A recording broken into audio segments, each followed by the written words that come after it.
సప్త సముద్రాలు అంటే సప్త సప్త సముద్రాలు సప్త సముద్రాలు సప్త సముద్రాలు అంటే మనము అదే సముద్రాలు మొత్తం.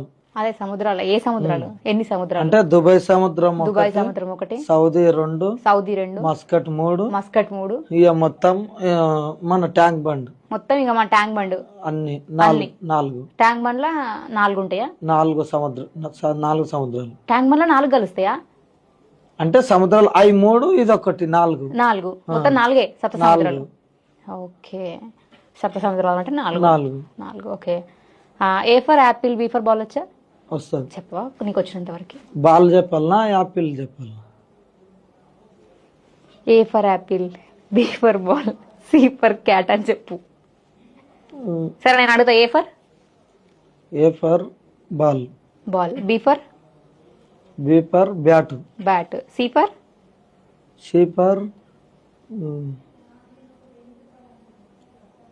క్యాట్ పిల్లి. ఓకే.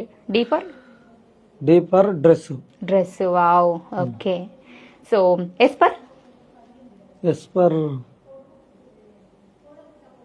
ఎస్ ఫర్ అంటే మొత్తం ఇక నేను చెప్పినవి మొత్తం ఎస్ అన్నట్లే. ఓకే, మీరు చెప్పినట్టు ఎస్ అన్నట్టు.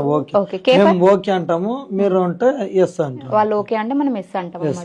అంటే మీ ఊర్లో మీరు ఓకే అంటారు, మన హైదరాబాద్ లో మనము ఇక్కడ ఎస్ అంటాం.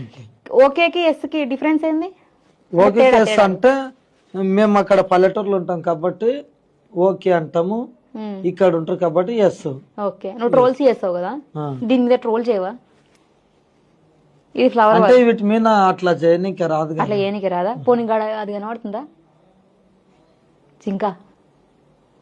అంటే చేయనీకి వస్తుంది, ఫోన్ లో చేయనీకి వస్తుంది. ఫోన్ లో చేయనీకి వస్తుందా? ఫోన్ అంటే వస్తుంది, ఊరికి యాస్టికి వచ్చి వండుకున్నది అన్ని వస్తుంది. ఓకే.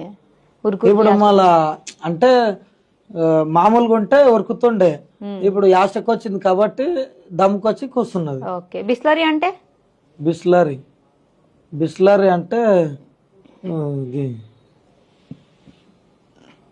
బిస్లరీ అంటే అదేది ఉన్నది, నేను చదివిన కానీ అది మర్చిరు. బిస్లరీ అప్పుడు ఉండే మీకు బిస్లరీ అప్పుడు ఉండే యాది మర్చిన. ఓకే. అప్పట్లో బిస్లరీ ఉండాలి.